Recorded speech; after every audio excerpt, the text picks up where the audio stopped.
आज के वीडियो में हम चर्चा करने जा रहे हैं भृगुनंदी नाड़ी एस्ट्रोलॉजी के बारे में। तो जैसा कि मैंने बताया था पहले के वीडियो में कि हम भृगुनंदी नाड़ी का एक फ्री कोर्स जो है बेसिक लेवल का वो स्टार्ट कर रहे हैं। कई बार मित्रों क्या होता है कि व्यक्ति को ना अपनी डेट ऑफ बर्थ तो याद होती है, उसे जन्म का सही समय ज्ञात नहीं होता। तो ऐसे में उसकी कुंडली से जो है प्राश्रीय ज्योतिष के हिसाब से कुछ भी सटीकता से कह पाना संभव नहीं हो पाता।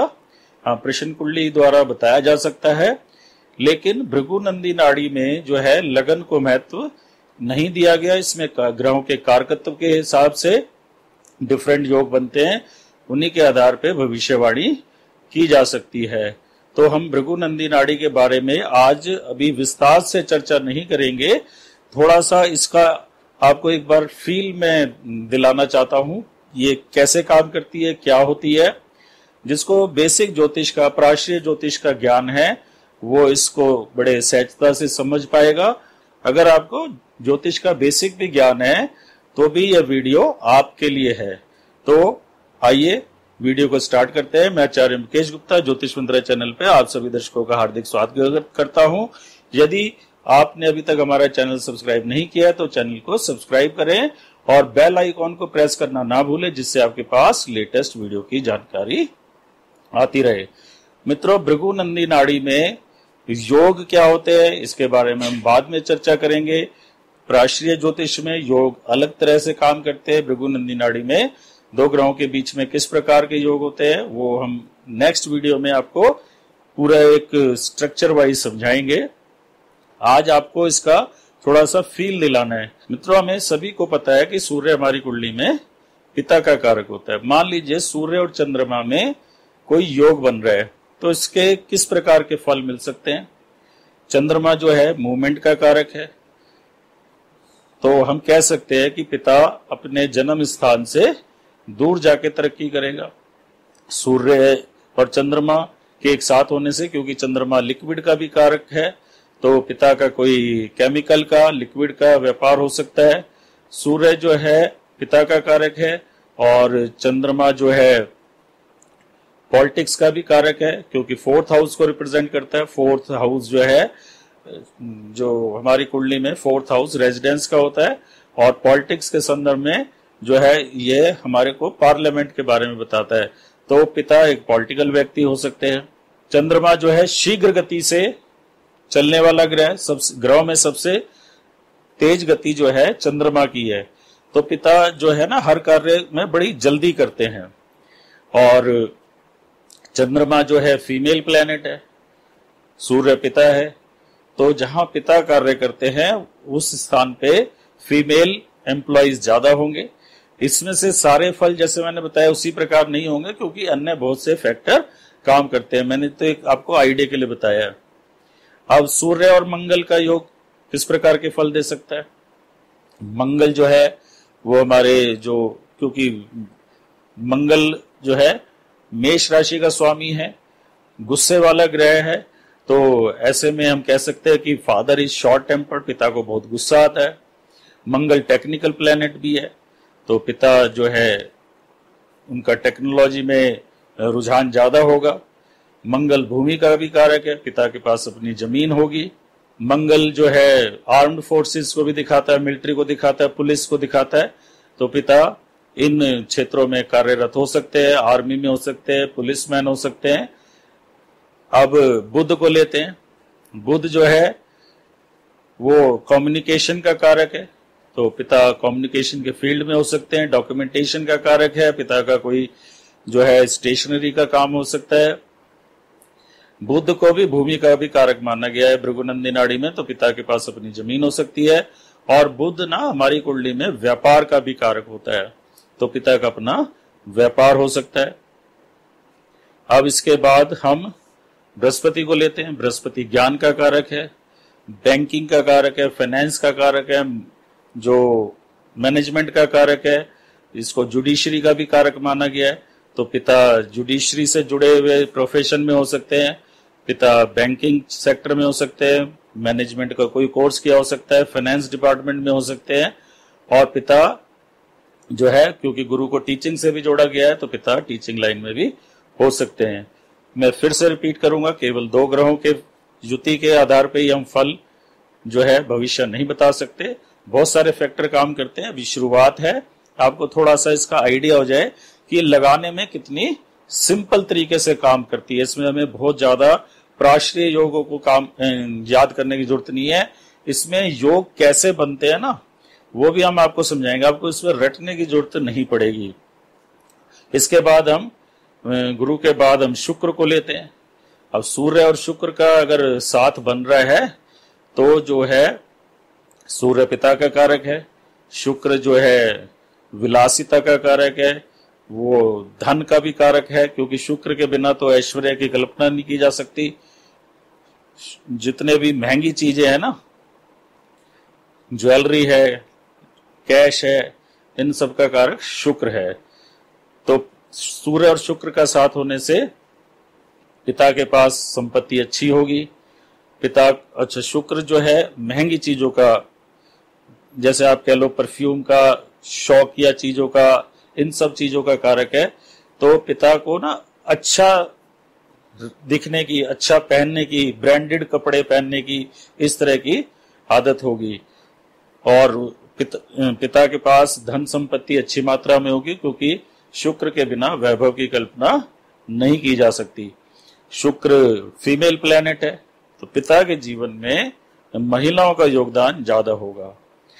वो जहां काम करते हैं वहां भी फीमेल एम्प्लॉय ज्यादा हो सकते हैं। इसे मैंने बहुत सी कुंडलियों में और स्वयं की कुंडली में भी अपना के देखा है। अब सूर्य और शनि का साथ हो, शनि जो है कर्म कारक है, शनि सर्वेंट भी माना गया है, पिता किसी नौकरी में होंगे, और सूर्य सरकारी नौकरी को बताता है। तो अगर हम व्यक्ति की बात करें पिता से हटके, शनि प्रोफेशन है, सूर्य सरकार है, तो ऐसा व्यक्ति जो है सरकारी नौकरी में भी हो सकता है। शनि जो है मिनरल्स को रिप्रेजेंट करता है, तो पेट्रोलियम को रिप्रेजेंट करता है। पिता का अपना कोई पेट्रोल पंप हो सकता है, पिता ऐसे डिपार्टमेंट में काम कर सकता है जो मिनरल से जुड़े हुए हैं। अब राहु जो है शैडो प्लेनेट है, सूर्य हार्ट है। अब मैं पिता को न लेके व्यक्ति की बात कर रहा हूं। सूर्य और राहु का संबंध होने से व्यक्ति को हार्ट की प्रॉब्लम हो सकती है। तो राहु शैडो प्लेनेट है, राहु जो है सूर्य का परम शत्रु है। इसके बारे में पौराणिक कथा सबको पता ही है, मैं कभी उसके बारे में बाद में बताऊंगा। तो व्यक्ति को हार्ट की प्रॉब्लम हो सकती है। अब राहु जो है ना, देता है तो छप्पर फाड़ के देता है। राहु आज के टाइम में आप कह सकते हो एआई का कारक है और सोशल मीडिया का कारक है। तो पिता का कोई एआई से जुड़ा हुआ काम हो सकता है, पिता सोशल मीडिया में कार्यरत हो सकते हैं। और राहु जो है वो विदेश का भी कारक है, तो हो सकता है पिता जो है एमएनसी में काम करते हो या विदेश में रहते हो। अब केतु को लेते हैं, केतु मोक्ष का कारक माना गया है, केतु को ध्वजा भी माना गया है, और सूर्य मान सम्मान का कारक है। तो सूर्य और केतु का जब योग होता है ना, व्यक्ति को चाहे धन दौलत मिले ना मिले, उसकी ख्याति में कोई कमी नहीं होती। केतु को ध्वजा माना गया है, तो जैसे भी हमारी जब कभी टीम जीतती है तो झंडा लहराया जाता है, मंदिरों पे भी आपने देखा होगा ध्वज लहराता है। आर्मी जब जीतती है तो उस क्षेत्र पे अपनी पहचान बनाने के लिए झंडा गाड़ देती है। तो जब सूर्य और केतु एक साथ होते हैं, इनकी युति होती है और भी कोई संबंध बनता है, तो ऐसे व्यक्ति की ख्याति बहुत बढ़ जाती है। और यहाँ पिता की बात करते हैं, केतु एक धार्मिक प्लेनेट है, मोक्ष कारक ग्रह है, ज्ञान देने वाला ग्रह है, तो पिता जो है धार्मिक स्वभाव के व्यक्ति होंगे। सूर्य आयुष का भी प्रतीक है, केतु जो है सूक्ष्मता का भी प्रतीक है। तो और सूर्य को जो है ना राइट आई माना गया, तो हो सकता है कि दाहिनी आंख बाई आंख के मुकाबले में थोड़ी छोटी हो। सूर्य हार्ट का कारक है, केतु एक ब्लॉकेड है, केतु चीजों को ब्लॉक कर देता है, क्योंकि वो विस्तार नहीं देता राहु की तरह, क्योंकि केतु मोक्ष का कारक है। तो ये एक तरीके से इसका इफेक्ट होता है चीजों को रोक देना। तो सूर्य हार्ट का कारक है, केतु ब्लॉकेड है, तो हार्ट में किसी तरह की ब्लॉकेड हो सकती है। तो ऐसे व्यक्ति को हार्ट की कोई भी परेशानी हो इग्नोर नहीं करनी चाहिए। सूर्य जो है पिता का कारक है, केतु जो है आज के टाइम में जो प्रोग्रामिंग लैंग्वेजेस खासतौर से कोडिंग का भी कारक माना गया है। तो हो सकता है पिता जो है कंप्यूटर प्रोग्रामर हो, कोडिंग से जुड़े हुए क्षेत्र में कार्य करते हो। और केतु को भी जुपिटर की तरह, जुपिटर और केतु अगर एक साथ हो तो व्यक्ति लॉ के फील्ड में भी कार्यरत हो सकता है। तो अभी मैंने सूर्य के साथ अन्य ग्रहों के कॉम्बिनेशन के बारे में बात की। आगे हम चर्चा करेंगे कि दो ग्रहों के बीच में योग कैसे बनते हैं।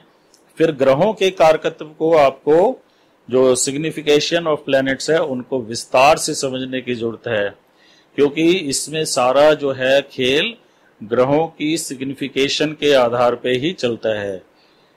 जैसे मैंने सूर्य और चंद्रमा का बताया था, अब जैसे चंद्रमा और सूर्य का कॉम्बिनेशन हमें डिस्कस करना हो तो चंद्रमा माता है, सूर्य जो राजा का प्रतीक है। अब राजा में अहंकार भी बहुत होता है, राजा अपने आगे किसी को श्रेष्ठ नहीं समझता। तो चंद्रमा का संबंध सूर्य के साथ होने से हम कह सकते हैं कि माता में ईगो प्रॉब्लम होगी। तो यहाँ ग्रहों के कारकत्व पता होने से, सिग्निफिकेशन ऑफ प्लैनेट्स के पता होने से आप खुद से कॉम्बिनेशन बना पाएंगे। तो हमें अभी जो आगे के लेक्चर में बात करनी है वो इस पे बात करनी है कि दो ग्रह संबंध में कब माने जाते हैं, ग्रहों के मित्रता शत्रुता इसमें प्राश्रय ज्योतिष से थोड़ी अलग टाइप से दी गई है। वैसे भी कभी ग्रह जो है परमानेंट मित्रता और शत्रुता नहीं होती, कई बार तात्कालिक संबंध भी हमें देखने पड़ते हैं। तो आने वाले वीडियो में हम इसको प्रॉपर लेसन वाइज पढ़ेंगे। एक जैसे कोर्स में स्ट्रक्चर होता है ना, तो उसके हिसाब से पढ़ेंगे तो आपको डिटेल में समझ में आएगा। तो मित्रों, आशा करता हूं आपको ये वीडियो पसंद आया होगा। अगर आपको ये वीडियो पसंद आया तो इसे लाइक और शेयर करें, और यदि अभी तक आपने चैनल को सब्सक्राइब नहीं किया तो चैनल को सब्सक्राइब करें और बेल आइकॉन को प्रेस करना ना भूलें, जिससे आपके पास लेटेस्ट वीडियो की जानकारी आती रहे। यदि आप हमसे अपनी कुंडली का विश्लेषण करवाना चाहते हैं तो दिए गए फोन नंबर पे आप हमसे संपर्क कर सकते हैं। तो आपको संस्थान की ओर से जो भी शुल्क है वो बता दिया जाएगा, तो आप वो शुल्क अदा करके अपनी जन्म पत्रिका हमसे विश्लेषण करवा सकते हैं। तो फिर मिलेंगे अगले वीडियो में नए लेसन के साथ, तब तक के लिए मुझे आज्ञा दीजिए। धन्यवाद।